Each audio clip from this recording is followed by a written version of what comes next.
So today I will discuss the traffic engineering as well as design of pavement because we have already discussed the geometric design. So सबसे पहले तो traffic engineering में सबसे पहले हम लोग क्या डिस्कस करेंगे? ट्रैफिक इंजीनियरिंग में सबसे पहले जो हम लोग डिस्कस करेंगे आपका ब्रेकिंग टेस्ट से क्या हम लोग निकालते हैं my dear student? Skid resistance निकालते हैं। क्या निकालते हैं? Skid resistance. और जैसे स्कीड रेसिस्टेंस निकाल लेते हैं तो फिर हम लोग क्या निकालते हैं? Efficiency of brake. कैसे निकालते हैं इफिशियंसी ऑफ ब्रेक? एटा से डिनोट करेंगे। Efficiency of brake can be computed by skid resistance हमने निकाला है divided by F dash into 100। ये एफ डैश क्वेश्चन में दिया रहेगा, मैक्सिमम परमिसिबल वैल्यू जो है स्कीड रेसिस्टेंस वो आपका है एफ डैश। अब ये ब्रेकिंग टेस्ट कैसे करेंगे? तो हमें ब्रेकिंग टेस्ट के लिए क्या है? Out of three two data should be known. तीन में से दो डाटा हमें मालूम होना चाहिए, शुड बी नोन। कौन तीन डाटा है? पहला जो है आपका ब्रेकिंग डिस्टेंस जो है आपका एल। दूसरा जो है आपका जो है ब्रेकिंग आपका जो हो गया time, initial speed. Braking distance के बाद इनिशियल स्पीड जो होगा u। और ब्रेक रिएक्शन टाइम, ब्रेक लगाने के बाद कितना टाइम लगा, ब्रेक रिएक्शन टाइम t। अब इन दोनों में से कोई दो कॉम्बिनेशन बनाओ। जैसे l और u मालूम हो, पहला case, if l and u are known. अगर ये दोनों मालूम है तो हम लोग कैसे निकाल सकते हैं? हम लोग निकाल सकते हैं f is equal to u square divided by 2gl। कुछ भी नहीं करना है आपको, v square is equal to u square minus 2as वहां से निकालो। और f is equal to a by g हमें मालूम है, f is equal to a by g. फिर दूसरा है कि अगर if u and t are known, तो हमें मालूम है कि v is equal to u minus at। Final speed तो जीरो है, ब्रेक लगा रहे हैं तो यहाँ पे u इज इक्वल टू क्या लिख सकते हैं? a is equal to f into g into t। तो यहाँ से f निकाल लिया u बाई जी टी। तो इस तरह दो डाटा अगर हमें पर मालूम है तो स्कीड रेसिस्टेंस निकाल लेंगे, और जैसे स्कीड रेसिस्टेंस निकाला फिर हम लोग ब्रेक इफिशिएंसी निकाल सकते हैं। अब हम लोग थोड़ा सा डिस्कस कर लेते हैं किसके बारे में? ट्रैफिक वॉल्यूम स्पीड, ट्रैफिक या स्पॉट स्पीड क्या है? Instantaneous speed for a particular stretch पे जो निकाला गया है वो हमारा क्या है? Spot speed. इसके मेथड्स क्या है? डिफरेंट मेथड्स क्या है? तो सबसे इंपॉर्टेंट जो मेथड है वो इनोस्कोप मेथड, फिर डॉपलर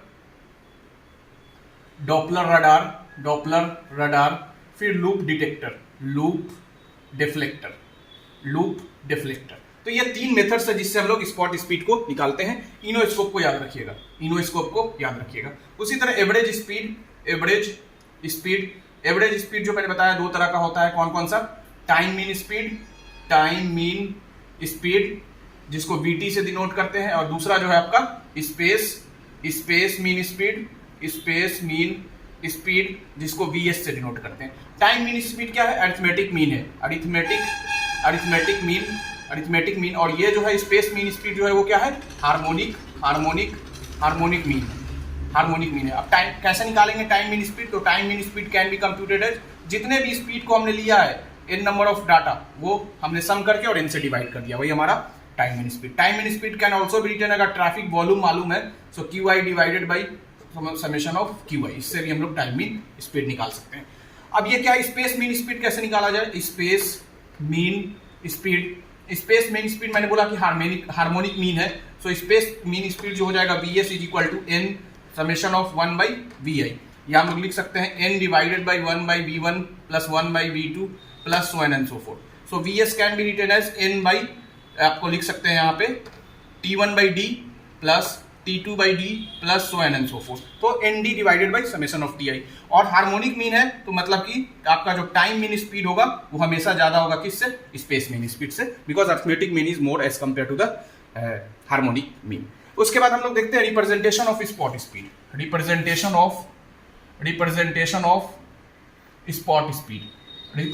ऑफ स्पॉट स्पीड कैसे हम लोग रिप्रेजेंट करते हैं? तो आपके पास क्या रहेगा कि आपके पास एक स्पीड का रेंज और उसकी frequency of the vehicle, let us से कि 0 to 10, 10 to 20, 20 to 30, इस तरह आपका स्पीड रेंज है। उसकी फ्रीक्वेंसी व्हीकल की दी रहेगी 4, 5, 10 इस तरह। आपको क्या करना है? एवरेज स्पीड यहां से निकाल लो, average speed of the vehicle, और फिर आप परसेंटेज एफ निकाल लो, परसेंटेज एफ, और फिर क्यूमुलेटिव परसेंट एफ निकाल लो, क्यूमुलेटिव परसेंटेज एफ निकाल लो। कैसे? आपके पास एफ मालूम है तो यहाँ पे समेशन ऑफ एफ निकाल लीजिए, परसेंटेज एफ और क्यूमुलेटिव। अब क्या करना है कि एक ग्राफ आपको खींचना है, किसके किसके बीच में, cumulative percent F versus speed. Cumulative percentage speed कुछ इस तरह का ग्राफ आपके पास आएगा। तो यहां से 3 आपको डाटा मिलेगा। क्या? एक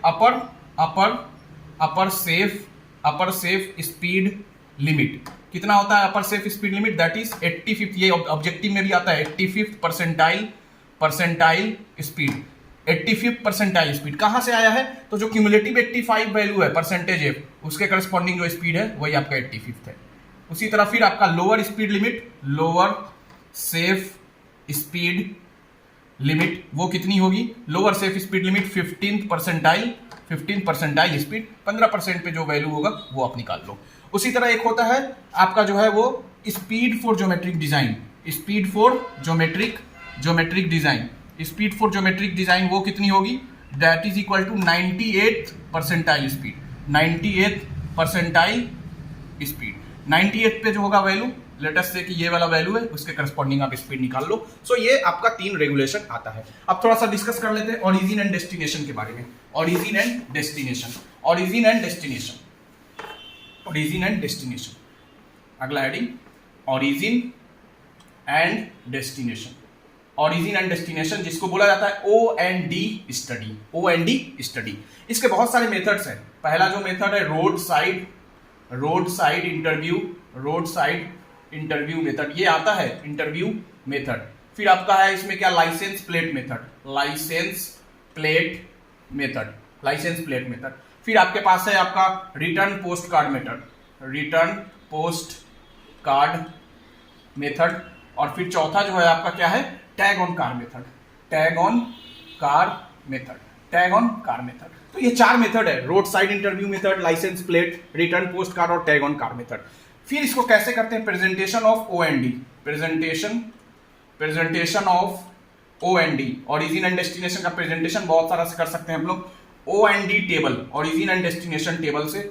दूसरा जो है बहुत ज्यादा इंपॉर्टेंट है my dear student, desire line. What is desired line? So desired line is the line joining between the origin and destination. Origin और destination को हमने जो लाइन से कनेक्ट किया है वो हमारा desired line है। उसी तरह फिर आपका पाई चार्ट है, पाई चार्ट, और फिर आपका जो है कंटूर लाइन।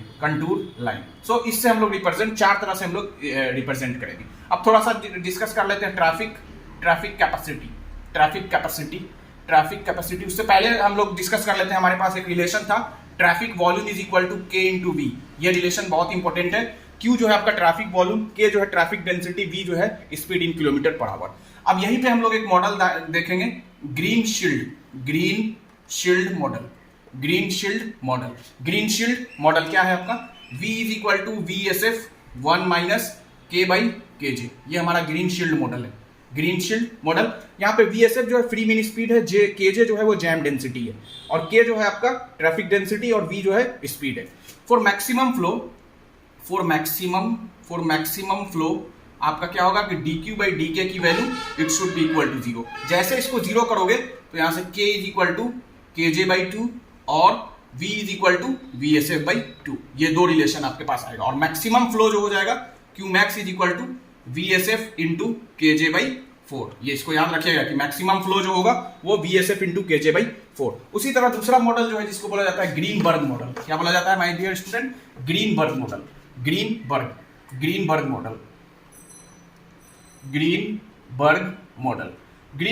में क्या है? V is equal to VSF ln KJ by K। इससे भी आप उसी तरह आप निकालोगे तो उस तरह आएगा मैक्सिमम फ्लो का कंडीशन क्या होगा। उसी तरह फिर हम लोग देख सकते हैं ट्रैफिक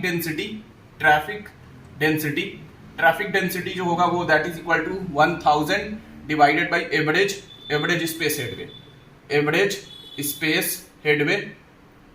स्पेस हेडवे मीटर में लेंगे इसको, एवरेज स्पेस हेडवे। उसी तरह फिर हम लोग लिख सकते हैं क्या? ट्रैफिक वॉल्यूम को लिख सकते हैं हम लोग in times of time space headway HT। Time headway जो है सेकेंड में सो यहां से ट्रैफिक वॉल्यूम को भी लिखा जा सकता है। कैपेसिटी कैसे निकालेंगे? Capacity that is equal to 1000 into V divided by S. Very very important, traffic capacity. यहाँ पे वी जो है स्पीड जो होगा वो किलोमीटर पर आवर में होगा, ये मीटर में होगा, इन मीटर। और एस की वैल्यू जो होगा वो 0.7 वी प्लस एल या V T plus V square by 2gf plus L, जो डिपेंड करेगा सिचुएशन। अगर क्वेश्चन में अगर एफ और सारा चीज दिया हुआ है तो ये लगाएंगे, नहीं तो ये लगाएंगे, ये मीटर पर सेकेंड में होगा। और उसके बाद हम लोग देख लेते हैं थोड़ा सा vehicle arrival distribution. Vehicle arrival distribution. Vehicle arrival distribution, दो तरह का व्हीकल अराइवल है। एक को बोला जाता है निगेटिव एक्सपोनेंशियल डिस्ट्रीब्यूशन। क्या होता है निगेटिव एक्सपोनेंशियल में? लेटेस्ट है कि प्रोबेबिलिटी जो है आपका 0 से t की वैल्यू जो है इन्फिनिटी है। कैसे निकालेंगे? Integral of 0 to infinity lambda e to the power minus lambda t into D T. फिर लैम्डा जो है व्हीकल अराइवल रेट है। दूसरा जो है आपका पॉइजन्स डिस्ट्रीब्यूशन। पॉइजन्स डिस्ट्रीब्यूशन ये ज्यादा इंपॉर्टेंट है। Poisson's distribution, probability of n number of vehicle in time t जो होगा that is equal to lambda t to the power n e to the power minus lambda t divided by factorial n। यहाँ पे probability आप निकाल सकते हो। क्या है? Probability having n vehicle arriving in time t, lambda t to the power n e to the power minus lambda t divided by factorial n, वहां से हम लोग निकाल सकते हैं। अब थोड़ा सा डिजाइन ऑफ सिग्नल के बारे में देख लेते हैं। डिजाइन ऑफ सिग्नल, तो चार तरह का डिजाइन ऑफ सिग्नल हमने देखा था। डिजाइन ऑफ सिग्नल चार मेथड था। डिजाइन ऑफ सिग्नल का चार मेथड हमने बताया था। कौन कौन सा? IRC method, trial cycle method, फिर अप्रोक्सीमेट मेथड, और फिर लास्ट जो था आपका वेबस्टर मेथड। अब वेबस्टर के बारे में डिस्कस कर लेते हैं, वेबस्टर मेथड के बारे में। सो वेबस्टर मेथड ने दिया था कि optimum cycle length C0 can be computed by this expression. इस एक्सप्रेशन से आप निकाल सकते हो C0 is equal to 1.5L plus 5 divided by 1 minus Y, where C0 जो है optimum cycle length in second, L जो है वो total loss time per phase that is equal to N into TSL plus TCL plus all red time से हम लोग निकाल सकते हैं। या L is equal to twice N plus R, where N जो है नंबर ऑफ फेज, N जो है वो क्या है? नंबर ऑफ फेज से भी हम लोग निकाल सकते हैं। और यहाँ पे जो है आपका y जो है capital Y is the sum of y1 plus y2 plus so on and so forth. इसको लिखा जा सकता है Q1 by S1 plus Q2 by S2 plus so on and so forth. Q1 क्या है आपका? नॉर्मल फ्लो है, S जो है वो सैचुरेशन फ्लो है। ठीक है, यहाँ से अब इफेक्टिव, यहाँ पे भी effective green time GE1 can be computed as y1 by capital Y C0 minus L। उसी तरह GE2 can be computed as y2 by y capital Y C0 minus L, so on and so forth करोगे तो पूरा का पूरा आपका effective green time यहाँ से आपका निकल जाएगा। उसके बाद हम लोग थोड़ा सा डिस्कस कर लेते हैं क्या? ट्रैफिक साइन के बारे में। ट्रैफिक साइन में दो बहुत ज्यादा इंपॉर्टेंट है। एक तो आपका स्टॉप साइन किस तरह का होगा? स्टॉप जो होगा वो ऑक्टागोनल शेप का होगा, ऑक्टागोनल शेप। इसमें क्या होगा? रेड बैकग्राउंड, व्हाइट आपका बॉर्डर होगा। उसी तरह गिव वे कैसे होगा? इन्वर्टेड ट्रायंगल होगा, जिसमें आपका व्हाइट बैकग्राउंड और रेड बॉर्डर होगा। अब थोड़ा सा डिस्कस कर लेते हैं हम लोग आपका जो है वो रोटरी के डिजाइन का। Design of rotary.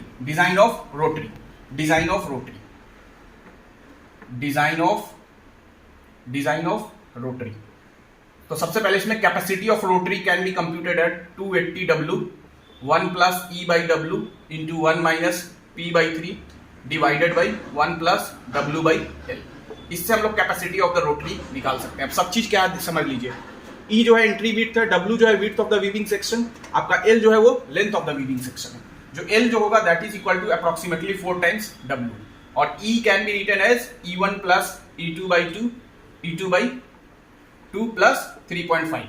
Entry E1 जो है एंट्री विड्थ है और E2 जो है वो आपका एग्जिट विड्थ है, और L जो है मैंने बताया कि length of weaving section, W जो है विड्थ ऑफ वीविंग, और P जो है प्रोपोर्शनिंग रेशियो है that is equal to B plus C divided by A plus B plus C plus D, और इसकी वैल्यू जो होगा 0.4 to 1 के बीच में होता है। इससे हम लोग क्या कर सकते हैं, कैपेसिटी ऑफ द रोटरी निकाल सकते हैं। अब जो हम लोग डिजाइन ऑफ पेवमेंट पे आ जाते हैं। Design of pavement, design of pavement, design of pavement में तो दो तरह का मैंने डिफरेंस बताया था, difference between flexible pavement, flexible pavement, flexible pavement, और फिर rigid pavement, rigid pavement, rigid pavement. Flexible pavement का सबसे पहले डिफरेंस आप जरूर देखेंगे, जरूर आप दोनों के डिफरेंस को देख कर जाएंगे एग्जाम में, ठीक है। इसके कौन कौन से मेथड के डिजाइन है, तो सबसे पहले तो फ्लेक्सिबल मेथड का डिजाइन देख लेते हैं।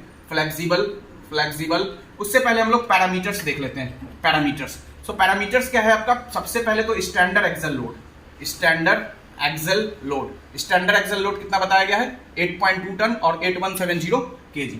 दूसरा बताया गया आपका रिजिडिटी फैक्टर, रिजिडिटी फैक्टर क्या है, ratio of contact pressure, ratio of contact pressure to tyre pressure, ratio of contact pressure to tyre pressure. अब रिजिडिटी फैक्टर की वैल्यू कब, आरएफ की वैल्यू कब ग्रेट इक्वल 1 होगा, जब आपका कॉन्टैक्ट प्रेशर जो है इक्वल हो जाएगा किसके, टायर प्रेशर का, that is equal to 7 kg पर सेंटीमीटर स्क्वायर।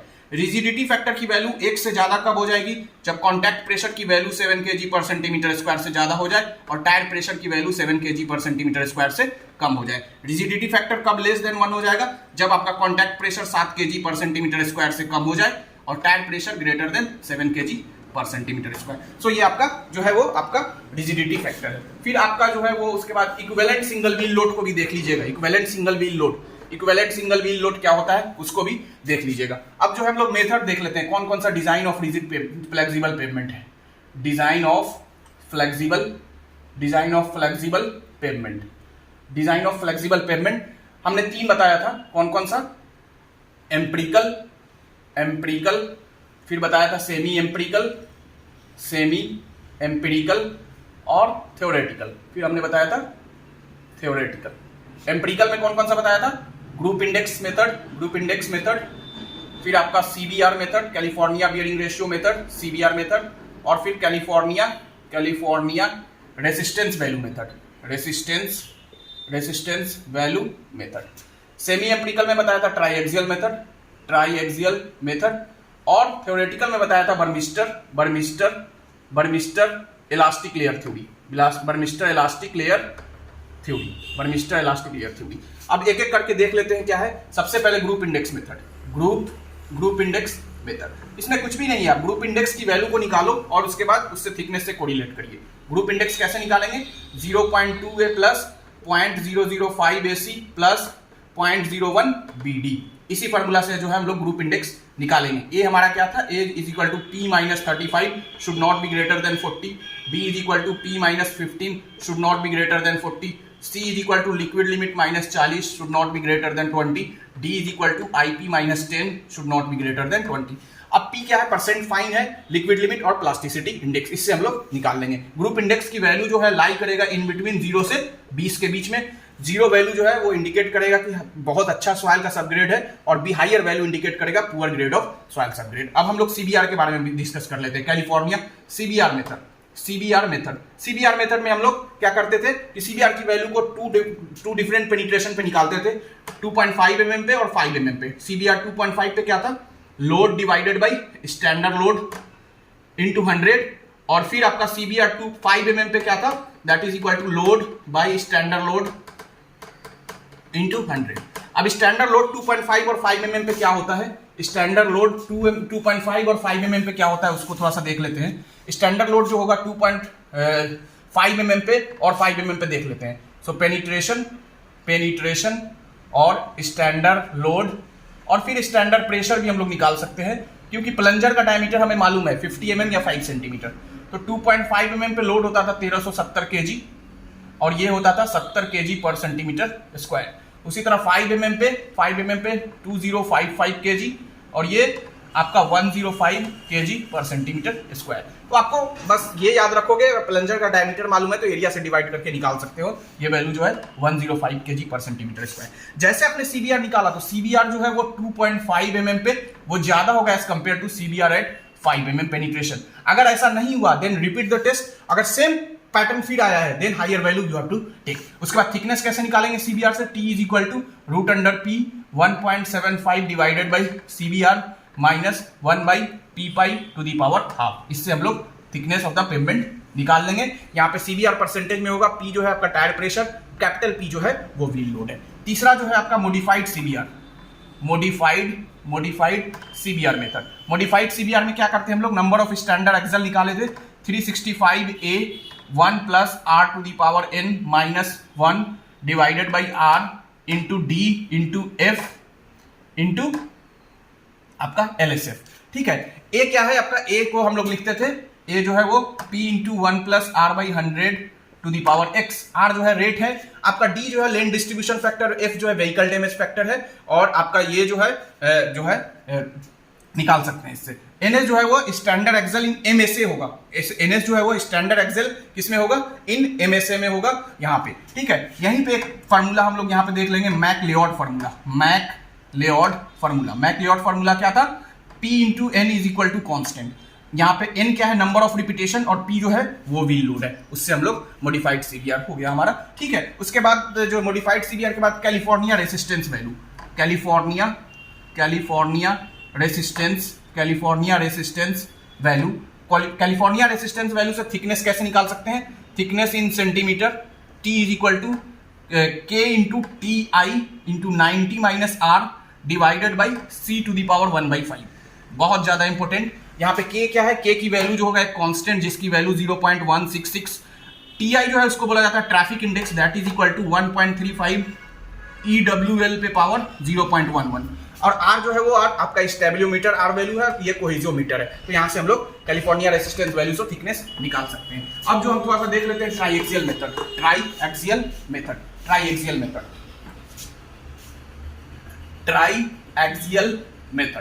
ट्राइएक्सियल मेथड से कैसे thickness of the pavement for two layer thickness can be computed as in centimeter, that is equal to square root of 3pxy divided by 2 pi ES delta का whole square minus a square into ES by EP to the power 1/3। यहाँ पे आपका क्या है, P wheel load है, X जो है traffic coefficient, Y rainfall coefficient, ES जो है Young's modulus of elasticity of soil graded delta deflection, A जो है radius of contact area, AP जो है Young's modulus of elasticity of the pavement. For single layer के लिए क्या हो जाएगा, thickness in centimeter, that is equal to square root of 3pxy divided by 2 pi ES delta का whole square minus a square. ES by EP की value 1 हो जाएगी। X जो है आपका ट्रैफिक कोफिशिएंट है, X जो है आपकी ट्रैफिक कोफिशिएंट, और Y जो है आपका रेनफॉल कोफिशिएंट। बाकी आप सच चीज तो हमने बताया। तो ये आपका ट्राईएक्सियल मेथड हो गया। ट्राईएक्सियल मेथड के बाद आपका थोड़ा सा डिफ्लेक्शन जो है फ्लेक्सिबल प्लेट के लिए कितना होता है, delta is equal to 1.5 P into A by ES flexible plate के लिए, और रिजिड प्लेट के लिए, रिजिड पेवमेंट के लिए जो होगा 1.18 P into A by ES। ये भी याद रखिएगा, ये आपका रिजिड पेवमेंट के लिए है डिफ्लेक्शन, रिजिड पेवमेंट के लिए, ये फ्लेक्सिबल पेवमेंट के लिए। अब हम लोग आते हैं रिजिड पेवमेंट पे। लास्ट जो टॉपिक हमारा बच गया rigid pavement, design of rigid pavement. Design of rigid pavement में कैसे करेंगे, तो डिजाइन ऑफ रिजिड पेवमेंट में सबसे पहले design parameter. Design of rigid pavement में सबसे पहले डिजाइन पैरामीटर। सबसे पहले तो रिजिड पेवमेंट के डिजाइन में सबसे पहले आपका डिजाइन पैरामीटर में सबसे पहले जो है modulus of subgrade reaction, modulus of subgrade reaction small k can be computed as standard pressure by delta, k is equal to P by delta, where delta जो होगा यहाँ पे 0.125 सेंटीमीटर, और प्रेशर जो होगा वो kg पर सेंटीमीटर स्क्वायर में होगा, मतलब इसका यूनिट जो होगा वो kg पर सेंटीमीटर क्यूब में होगा। तो ये this is the modulus of subgrade. दूसरा जो है radius of relative stiffness, radius of relative stiffness small l, ये can be computed, l is equal to EHQ divided by 12K 1 minus nu square to the power 1/4। E जो है Young's modulus of elasticity of concrete, H जो है वो thickness of the pavement, K जो है modulus of subgrade reaction, nu जो है poisons ratio है, L जो है रेडियस ऑफ रिलेटिव स्टिफनेस। तीसरा जो है आपका equivalent radius of resisting section, resisting section B, small B, B is equal to जो होगा square root of 1.6 A square plus H square minus 0.675 H. यहां से आपको है ये आप निकाल सकते हो। कब ये फॉर्मूला कब एप्लीकेबल है? जब ए की वैल्यू, जब if A is less than 1.724 H, अगर ए की वैल्यू इससे ज्यादा हो गया तो बी इज इक्वल टू ए हो जाएगा। कब? If A is greater than 1.724 H. So this is all about the parameters. अब स्ट्रेस कैसे निकाला जाए, कैसे? तो व्हील लोड, सबसे पहले wheel load stress, wheel load stress, wheel load stress जिसको बोला जाता है वेस्टरगार्ड थ्योरी, वेस्टरगार्ड थ्योरी से आपका 3 जगह स्ट्रेस दिया गया था, इंटीरियर, एज और कॉर्नर पे। So interior stress can be computed as 0.316 p by h square 4 log to the base 10 आपका हो यहाँ पे हो जाएगा L by B plus 1.069 P जो है वो व्हील लोड है, H जो है स्लैब थिकनेस है, स्मॉल L जो है रेडियस ऑफ रिलेटिव स्टिफनेस और B जो है equivalent radius of resisting section. यहां से इंटीरियर स्ट्रेस हमने निकाल लिया है। उसी तरह फिर एज स्ट्रेस कैसे आ जाएगा? As stress can be computed as 0.572 P by H square 4 log to the base 10 L by B और यहाँ पे जो प्लस वैल्यू हो जाएगा 0.359 सेम वैल्यू है, बस थोड़ा सा डाटा जो है वो चेंज हो गया है। इसी तरह कॉर्नर स्ट्रेस SC कैसे निकालेंगे? So SC is equal to 3P by H square 1 minus A root 2 by L to the power 0.6। ये आपका कॉर्नर स्ट्रेस है। इसी को मॉडिफाइड किया गया, IRC ने इसको मॉडिफाई किया। तो IRC ने जब मॉडिफाई किया, जिसको बोला जाता है IRC फार्मूला, क्या बोला जाता है my dear student? IRC formula में क्या बोला गया? IRC फार्मूला में बोला गया कि इंटीरियर स्ट्रेस जो होगा वो सेम एज वेस्टरगार्ड के बराबर हो जाएगा। एज स्ट्रेस जो है वो चेंज हो जाएगा, एज स्ट्रेस जो हो जाएगा वो that is 0.529 P by H square 1 plus 0.54 into mu into यहाँ पे जो वैल्यू हो जाएगा 4 log to the base 10 L by B plus log to the base 10 B minus 0.4048। तो ये आपका थोड़ा सा चेंज आया, 1 प्लस जो 0.54 ये आ गया। और कॉर्नर स्ट्रेस पे थोड़ा सा चेंज आया है। तीसरा जो कॉर्नर स्ट्रेस है that is equal to 3P by H square 1 minus A root 2 by L to the power 1.2। बस इतना डिफरेंस है, वहां पे 0.6 है, यहाँ पे 1.2 है।